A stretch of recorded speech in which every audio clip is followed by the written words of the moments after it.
क्या है आध्यात्म? दर्शन, चिंतन धारा, विद्या या संस्कृति की परंपरागत विरासत। आध्यात्म दर्शन यानी जीवन का शाश्वत सत्य। मानव जीवन से जुड़े शाश्वत सत्यों को जानिए और समझिए उपासक डॉक्टर सोहन राज तातेड़ से हमारे खास कार्यक्रम आत्मविज्ञान में। आत्मविज्ञान यानी सही दृष्टि, सही सोच। भाई और बहनों, मातृशक्ति को नमन और स्टूडियो में आपका हार्दिक स्वागत है, अभिनंदन है, सत्कार है। आत्मविज्ञान साइंस ऑफ द सोल कार्यक्रम के अंतर्गत हम आपको सही दृष्टि, सही सोच, राइट विजन, राइट थिंकिंग के तहत आपको नए नए एपिसोड्स के माध्यम से आपकी जो रॉन्ग बिलीफ है, आपकी जो नकारात्मक सोच है, आपका जो गलत चिंतन है और आपकी जो शक्ति नष्ट हो रही है क्योंकि आपका सोचने का, आपकी सकारात्मक सोच नहीं है और सारी शक्ति उसी में व्यर्थ जा रही है, तो उसको बदल करके हम पॉजिटिविटी के अंदर लाना चाहते हैं, सकारात्मक करना चाहते हैं। इसीलिए हमारा आत्मविज्ञान कार्यक्रम बना है और आत्मविज्ञान कार्यक्रम के केंद्र में आत्मा है। जहाँ केंद्र में आत्मा होती है वहां पर सब कार्य प्रामाणिक होते हैं और वह मानव निर्माण के कार्य होते हैं। तो इसीलिए हमने ये कार्यक्रम जो है रखा है ताकि अच्छा इंसान बने। जब एक अच्छा इंसान बनता है तो इंसान समाज का घटक होता है, एक अच्छा समाज बनता है। ये सारा कार्य जो है हम नए नए एपिसोड्स के माध्यम से करते हैं। तो आज का हमारा विषय है व्यथा नहीं व्यवस्था करो। बहुत ही सुंदर विषय है। जो व्यथा नहीं व्यवस्था करो, व्यथा का मतलब होता है चिंता। हम जो है वो बहुत ज्यादा चिंता करते हैं हर एक कार्यक्रम के लिए। जो कार्यक्रम हमारे साथ में आता है उसकी हम चिंता करने लग जाते हैं, ये कार्यक्रम कैसे होगा, इसको कैसे पूरा किया जाए। मनुष्य जीवन को भी देखिए, मनुष्य जब बच्चा बड़ा होता है तब जो है वह सोचने लग जाता है और सोचने के साथ साथ वह अपने कैरियर की चिंता के अंदर लग जाता है। और उसी तरह से कोई भी उसके पेरेंट्स है, जब बच्चा बड़ा हो जाता है, लड़की बड़ी हो जाती है तो उसकी शादी के बारे में सोचने लग जाते हैं, बच्चे को जो प्लेसमेंट करने के लिए लग जाते हैं, तो सारा जो है चिंतन उसी में चला जाता है। लेकिन वह उससे क्या होता है कि चिंता करने से हमारी जो विटालिटी है, हमारी प्राण ऊर्जा है, वह खर्च होती है।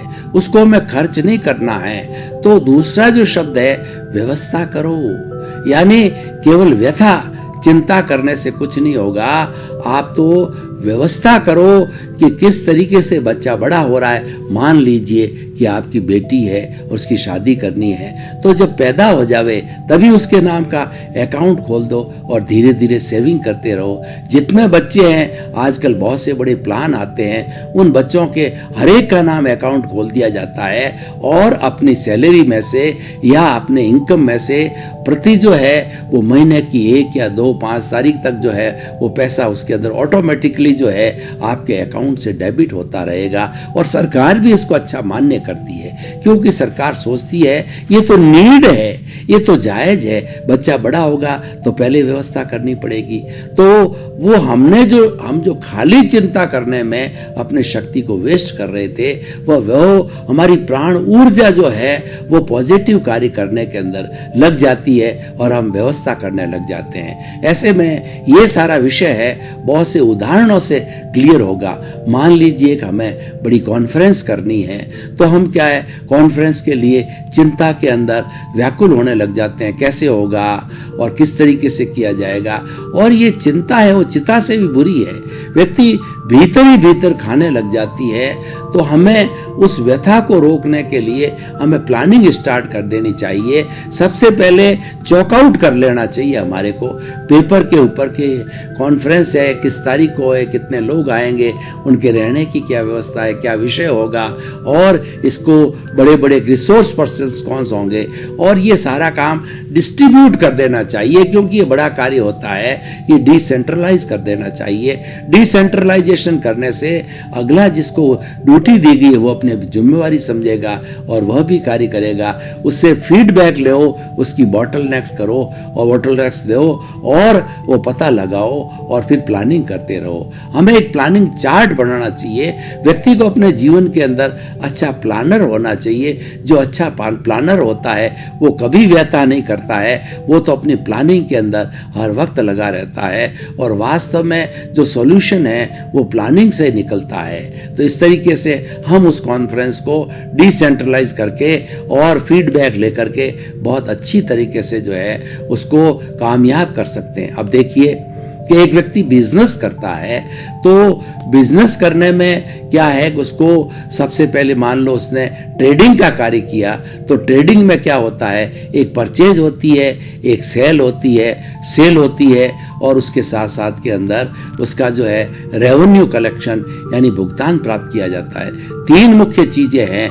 तो तीन मुख्य चीजें और आजकल तो कंप्यूटर पे जो है वो सारे ऐप बन गए हैं। कंप्यूटर के ऊपर बहुत से तरह के जो है सॉफ्टवेयर्स आ गए हैं, उससे हम बैठे बैठे आराम से अंकल लगा सकते हैं कि हमारी कितनी सेल है और हमारी कितनी परचेजिंग हुई है और हमारी कितनी लोगों से पैसा आना है, कितना ग्रॉस प्रॉफिट है और कितना नेट प्रॉफिट है। ये प्लानिंग हो गई। और हम ये प्लानिंग नहीं करते हैं और मात्र जो है वो सेल करते रहते हैं और मात्र परचेज करते रहते हैं। वापस जो है रेवेन्यू का यानी लोगों से किसी से उधार दिया हुआ है वो प्राप्त करने का प्रयास नहीं करते हैं। तो हमको सही स्थिति का पता नहीं चलता है और हम व्यथित हो जाते हैं, हम चिंता मग्न हो जाते हैं और चिंता मग्न होकर के और हम किसी भी कार्य को अच्छी तरह से नहीं कर पाते हैं। तो इसीलिए हमें जो है व्यथा नहीं, व्यवस्था करो। एक ऐसा सूत्र दिया गया है कि खाली चिंता मत करो, आप तो जो है कुछ न कुछ मैनेजमेंट करो।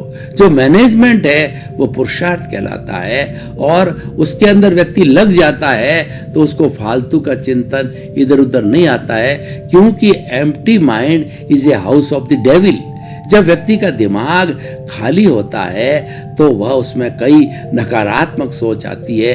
तो इसीलिए हमारे दिमाग को जो खाली मत रखो, हमारे दिमाग के अंदर अच्छे अच्छे सूत्र है, पॉजिटिविटी है, पॉजिटिव थिंकिंग है, उसे भरा हुआ रखो, शुभ भावों से भरा हुआ रखो, तो अशुभ भावों को आने को एंट्री नहीं मिलेगी। और ये जीवन भर चलना चाहिए। जीवन भर हमें अच्छी प्लानिंग करनी चाहिए और हमें व्यथित नहीं होना चाहिए। मैं एक आपको उदाहरण देना चाहता हूं कि हम एक दिन के अंदर 24 घंटे होते हैं और ईश्वर ने 24 घंटे सबको दिया है। उसमें से मान लीजिए कि व्यक्ति 8 घंटे सोता है और 4 घंटे उसके शरीर के रख रखाव के लिए, 12 घंटे जाने के बाद में पीछे 12 घंटे बचते हैं। तो उस 12 घंटे के अंदर क्या उपयोग करना और आज मुझे किस तरीके से कार्य करना है, वो सारा assignment of the properties, assignment of the priorities.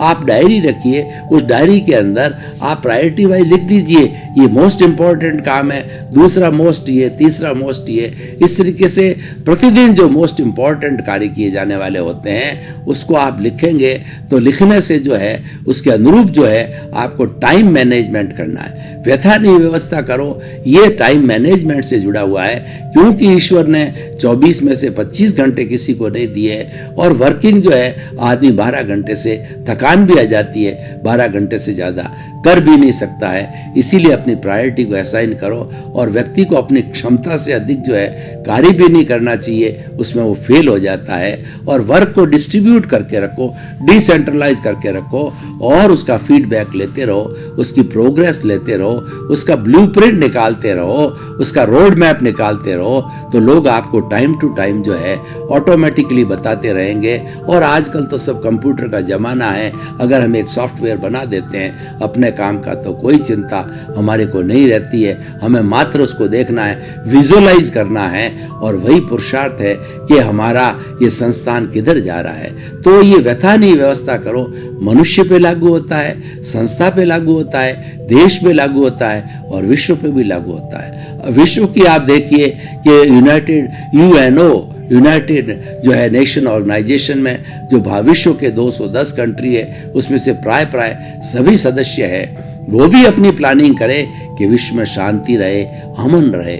आज देखिए कि पूरे विश्व के सभी देश अपना जो बजट होता है उसका अधिकतम 75-80% तक जो है वह सुरक्षा पर लगाते हैं। इंटरनल सुरक्षा जिसमें पुलिस है और पुलिस है, आर्मी है और आपका जो है वो BSF बॉर्डर सिक्योरिटी फोर्स है वो लगाते हैं। और एक्सटर्नल के ऊपर बड़ा बड़ा वायुसेना, जल सेना और थल सेना उनके अध्यक्ष बनाए जाते हैं। और उसके साथ साथ परमाणु बम बनाने के अंदर, मिसाइल्स खरीदने के अंदर पैसा खर्च करते हैं। ये क्यों करते हैं? क्योंकि हर देश को जो है ये भय बना रहता है कि ना मालूम दूसरा देश जो है मेरे पर हमला बोल दे और मैं उसका जवाब नहीं दे पाऊं, तो ऐसी उसकी अशांति बनी रहती है। और हर देश जब इतना बड़ा अमाउंट उसमें खर्च करता है तो यूएनओ का इतना पावरफुल होना चाहिए।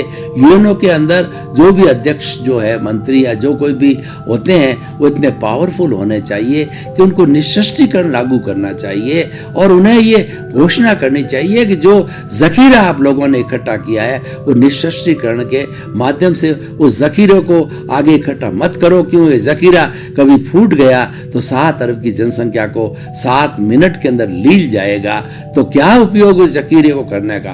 खाली ये मन का वहम है। क्योंकि आज के इस युग के अंदर हम देखें तो हमारा जो है इस विज्ञान ने जो ग्लोबलाइजेशन, प्राइवेटाइजेशन, लिबरलाइजेशन के तहत जो है जो ग्लोबलाइजेशन किया है उसको वसुधैव कुटुंबकम बना दिया है। यानी मनुष्य को, देश को, लोगों को इतना करीब ले आए हैं जैसे हम घर में फैमिली मेंबर होते हैं, गांव के अंदर हम अलग अलग तरह के लोग होते हैं, उसी तरह से पूरा विश्व जो है एक गांव बन गया है।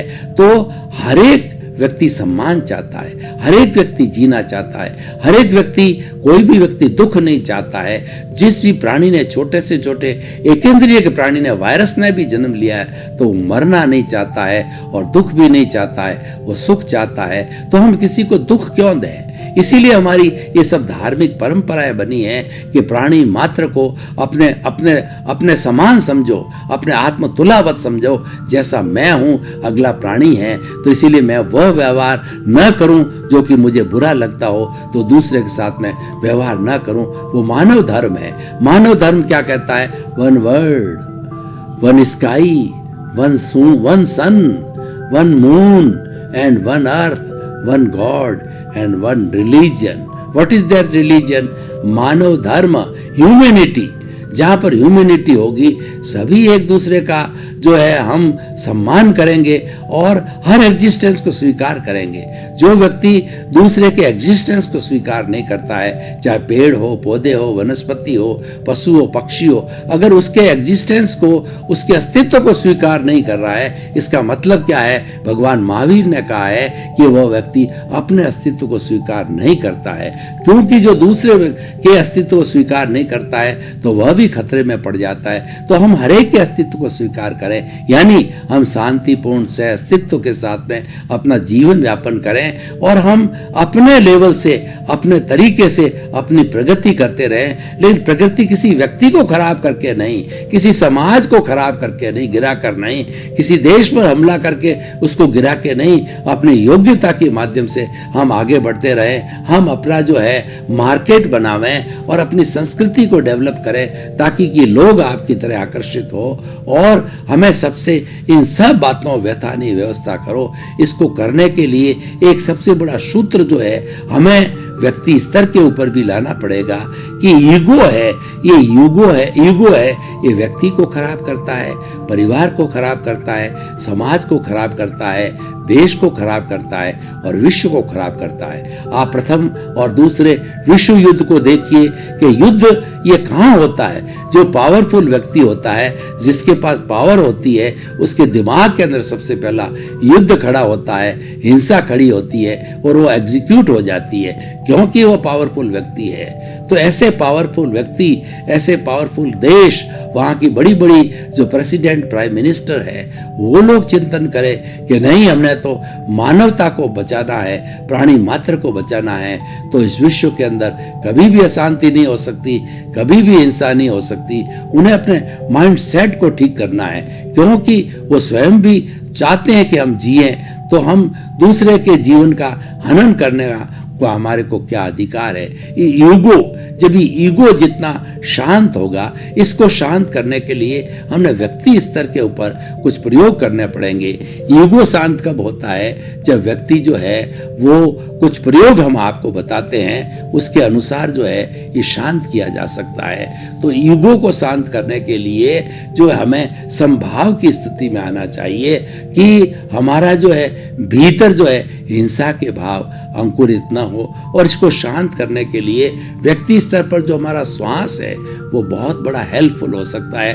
बहुत बड़ा सूत्र जो है श्वास के नियंत्रण से मिल सकता है। सामान्य व्यक्ति, आप घड़ी लेकर के बैठ जाइए कि सामान्य व्यक्ति होता है वह 1 मिनट के अंदर 16 सांस लेता है। एक सांस क्या कहलाता है कि जब हम इनहेल करते हैं और जब हम एक्सहेल करते हैं, यानी पूरा ये स्ट्रोक बनता है, श्वास का लेना और श्वास का छोड़ना। इस स्ट्रोक के अंदर ऐसे जो है 16 स्ट्रोक, 16 सांस जो है नॉर्मल व्यक्ति जो कि सामान्य जो है वो अपनी मस्ती में बैठा है, अपने आनंद में बैठा है, उसको कोई टेंशन नहीं है, वो 16 सांस लेता है। हम बात कर रहे थे कि श्वास के नियंत्रण की, कि ईगो है वो व्यक्ति को खराब करता है, समाज को खराब करता है। ईगो को शांत करने के लिए हमारे श्वास को लंबा करना होगा, श्वास के स्ट्रोक को घटाना होगा कि जो व्यक्ति 16 सांस ले रहा है और थोड़ा अभ्यास करके इस श्वास को लंबा करे। लंबे सांस के अंदर हमारा पेट फूलना चाहिए और श्वास जो लिया जाता है वो पेट फूले और श्वास निकाला जाता है, पेट सिकुड़ना चाहिए। ये प्रक्रिया होनी चाहिए। 16 से घटा करके हम प्रति मिनट इस श्वास को जो है 14 करें, 12 करें और 10 तक ले आवें तो हमारा ईगो कभी आ ही नहीं सकता। हमारे जितने भी इमोशंस है, क्रोध, अहंकार, माया, लोभ, हिंसा, मत्सर, ये 18 तरह के दोष है, कभी हाजिर हो ही नहीं सकते। बड़े बड़े ज्ञानी पुरुष है, साधक लोग होते हैं, वो अपने इस श्वास की संख्या को घटा देते हैं और वो घटा करके और अपने आप में नियंत्रण कर देते हैं, समता की अवस्था ले आते हैं। वो मौन होते हैं, वो बहुत सी चीज़ों के ऊपर जो है प्रतिक्रिया करना छोड़ देते हैं। सामान्य व्यक्ति है अपना समय ज़्यादा प्रतिक्रिया के अंदर लगाता है, नेगेटिव थिंकिंग में लगाता है। कोई व्यक्ति उसको एक बात कह देता है, वो 4 बात सुनाए बिना नहीं रहता है। वो देखता है कि इसमें मेरी पराजय है, वो नेले पर डैला मारता है, वो टिट फॉर टैट करता है, वो टकराव करता है। लेकिन हमें टकराव को टालना है। अगर वास्तव के अंदर हमें चिंता मुक्त होना है, व्यवस्था करनी है, तो टकराव को टालिए, क्योंकि हर कार्य के अंदर एनर्जी वेस्ट होती है। हमारी विटालिटी, प्राण ऊर्जा हर कार्य में होती है, चाहे आप पॉजिटिव सोचो, चाहे आप नेगेटिव सोचो। नेगेटिव के अंदर हमारी विटालिटी जल्दी, फास्ट, स्पीड से खर्च होती है, क्योंकि नेगेटिविटी ज़्यादा विटालिटी को कंज्यूम करती है और हमारी पॉजिटिविटी जो है वो धीरे धीरे विटालिटी को खींचती है। तो हम गलत रास्ते पे क्यों जाएं? क्योंकि 2 रास्ते बने हुए हैं, एक रास्ता अच्छाई की ओर जाता है, एक रास्ता बुराई की ओर जाता है। निर्णय आपका है। आप अगर नेगेटिव थॉट वाले, नकारात्मक सोच वाले हैं तो आप अपराधी बन जाएंगे, आप जो है तस्करी बन जाएंगे और आप आतंकवादी बन जाएंगे। और आपकी सोच सही है, आप संत पुरुष बन जाएंगे, अच्छे इंसान बन जाएंगे, परोपकारी बन जाएंगे, समाज सेवक बन जाएंगे। तो भाई और बहनों, ये निर्णय हमें करना है। ये निर्णय करने के लिए हमें कुछ अपनी लाइफ स्टाइल को बदलना होगा, अपनी सोच को बदलना होगा। हमारी लाइफ स्टाइल भी सही तरीके से होनी चाहिए, हमारा जीवन प्राकृतिक होना चाहिए। जो लोग जो है नेगेटिव थॉट वाले होते हैं, उनका जीवन अप्राकृतिक होता है। देखिए, हमारी नेचर माँ ने हमको पैदा किया है, तो नेचर माँ ने हमको पैदा किन चीजों से किया है? 5 सब्सटेंसें है। ये हमारी पृथ्वी है, पंचभूतात्मक है, सृष्टि पंचभूतात्मक है। हमारी नेचर माँ पंचभूतात्मक है। कौन कौन से 5 भूत है? पृथ्वी है, जल है, अग्नि है, वायु है और आकाश है। ये बेसिक 5 एलिमेंट्स के द्वारा ही व्यक्ति जन्म लेता है। मनुष्य की बात करें तो माँ का अंडज और पिता का शुक्राणु, जब ये दोनों मिलते हैं, ये दोनों सोल्स हैं, ये जीवित आत्मा हैं, ये जब इंटरकोर्स के माध्यम से मिलते हैं तो ये दोनों जीव मर करके एक तीसरे जीव की उत्पत्ति करते हैं, जिसको हम एम्ब्रियो कहते हैं। वो एम्ब्रियो बनता है, वो तीसरी आत्मा होती है और वो अपने साथ में कर्मों को लेकर आती है और बड़ा होकर 9 महीने का जो है वो बच्चा होता है। तो इसका पालन पोषण एम्ब्रियो के समय से ही पृथ्वी जल अग्नि वायु आकाश से होता है। बड़ा होता है तो भी 5 भूतों से पोषित होता है, जीवन भर 5 भूतों से पोषित होता है। जो भी खाता है उसमें ये 5 भूत कहीं न कहीं किसी न किसी रूप में उसके पास शरीर में आ ही जाते हैं। शरीर ये पंचभूतात्मक है और उस तरीके जब व्यक्ति चला जाता है, जब उसका राम नाम सत्य होता है, आयुष्य कर्म के अनुरूप जब ये शरीर नष्ट हो जाता है तो 5 भूत है वापस इस पृथ्वी में समा जाते हैं। जल जल में, पृथ्वी पृथ्वी में, जल जल में, अग्नि अग्नि में, वायु वायु में और आकाश में जुड़ करके, और वो एनर्जी वेस्ट नहीं होती है, इसका रूपांतरण होता रहता है, फिर नया जीव जन्म लेता है। तो भाई और बहनों, हम कह रहे थे कि हमें अपने टाइम मैनेजमेंट करना है, अपनी विटालिटी को, अपने कर्ण वीर्य को और लब्धि वीर्य को समाप्त नहीं करना है। और ये समाप्त करेंगे, इसको घटाएंगे तो व्यथा चालू हो जाएगी, चिंता हो जाएगी। और वास्तव में जो व्यथा नहीं, व्यवस्था करो। हम जब व्यवस्था पक्ष में लग जाते हैं तो वही एनर्जी जो है हमारी व्यवस्था के अंदर चली जाती है कि प्लानिंग कीजिए। प्लानिंग में हम परिश्रम करते हैं, हम चार्ट बनाते हैं, दूसरे लोगों से बात करते हैं और प्रतिदिन जो है कुछ न कुछ में तरक्की करने लग जाते हैं। हम अपने मानव जीवन को देखें तो हमारे मानव जीवन के 2 भाग हैं, एक तो बाहर का जगत है और एक भीतर का जगत है। हमें उसमें संतुलन करना चाहिए, ये व्यवस्था पक्ष है। हम संतुलित कर देते हैं तो हमारा जीवन बहुत ही सुंदर और आनंदमय होता है। बाहर का जो जीवन होता है वो हमारा कर्ण वीर्य से चलता है, हमारा विटालिटी से बनता है। तो हमने ऑलरेडी बात कर ली कि हमें उसको खर्च नहीं करना चाहिए। और भीतर का जो हमारा जीवन चलता है वह लब्धि वीर्य से चलता है, वह अपने आप की पहचान करने के लिए चलता है कि हमारे भीतर जो प्रभु विराजमान है उसको जानो, उसको देखो, उससे बात करो, उसको रिझाओ, उसका आशीर्वाद लो, क्योंकि वही सब कुछ है। वो है तो हम हैं, वो नहीं है तो हम नहीं हैं। और हमारे जीवन का लक्ष्य भी यही है, उसको इस कारावास से मुक्त करना। और ये कारावास जो मिली है, ये स्थूल शरीर के रूप में मिली है, वो स्थूल शरीर है, सूक्ष्म शरीर, कॉजल बॉडी, और हमारा जो है वो कॉजल बॉडी, कर्म शरीर और लिंग शरीर के माध्यम से मिली है। हमें वेद विज्ञान करना है, दोनों अलग है, वो तो जड़ है और हमारा जो सेल्फ रियलाइजेशन का वाला आत्मा है वो चेतन है, और दोनों अलग अलग हैं। इसीलिए अलग अलग मानना, ये भेद विज्ञान करना है। और ये भेद विज्ञान ही वास्तव में सम्यक दर्शन कहलाता है और यही सही रास्ता है। ये सनातन सत्य है, ये कुदरत का कानून है, ये अल्टीमेट ट्रुथ है। और इस सनातन सत्य को प्राप्त करके आप जो है ये सनातन सत्य को प्राप्त करके शाश्वत सुख को प्राप्त कर सकते हैं, अपनी आत्मा को प्राप्त कर सकते हैं। ये सारा कार्य जो भीतर का है ये दृष्टि विज्ञान है। दृष्टि को बदलने से हमारी सृष्टि बदलती है। हमारा चिंतन जो है और जो अधोमुखी जा रहा है उसको ऊर्ध्वमुखी बना रहा है। हमारा जो चिंतन है नेगेटिव जा रहा है उसको पॉजिटिव बनाना है। पॉजिटिव बनाने हम व्यवस्था पक्ष में लग जाते हैं, और नेगेटिव रहते हैं तो हम खाली व्यथा करते हैं, चिंता करते हैं, काम कुछ नहीं करते हैं, फालतू जो है निठल्ले बैठे रहते हैं और सोचते रहते हैं कैसे होगा कैसे होगा कैसे होगा। मात्र सोचने से कुछ नहीं होगा। हमारी भारतीय संस्कृति के अंदर 3 बातें बताई गई है। पहला चिंतन, दूसरा मनन और तीसरा निध्यासन। जो भी काम आपको करना है, मान लीजिए आपको अच्छा इंजीनियर बनना है, आपको अच्छा डॉक्टर बनना है, आपको अच्छा चार्टेड अकाउंटेंट बनना है, तो बढ़ने के लिए पहले चिंतन कीजिए। आप देखिए कि आपकी रुचि किस तरफ है, आपका ज्ञान, आपका दिमाग किस तरफ से, आपको रस किस में आता है। आपको इंजीनियरिंग में रस आता है या आपको डॉक्टरी में रस आता है, आपको या सीए में रस आता है, क्योंकि हमारी स्कूलिंग एजुकेशन के ऊपर साइंस मैथमेटिक्स, साइंस बायोलॉजी और कॉमर्स और आर्ट्स विषय होते हैं। उसके अनुरूप ही हमारा ये शिक्षा के जगत के बाद ही हमारा जीवन प्रारंभ होता है।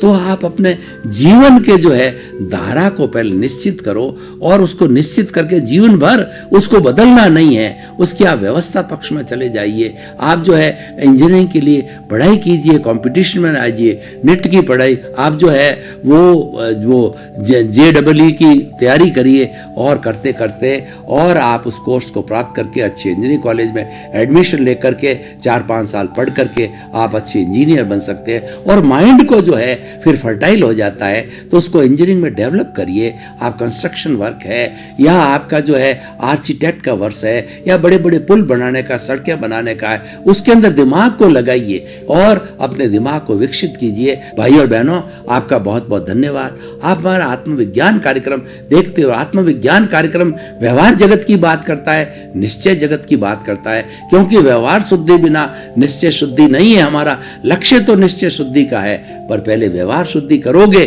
जब निश्चय शुद्धि को प्राप्त होगी। और हम चाहते हैं कि सर्वे भवन्तु सुखिनः सर्वे भवन्तु निरामया। इसी क्रम में आपका जीवन आनंदमय हो, मंगलमय हो।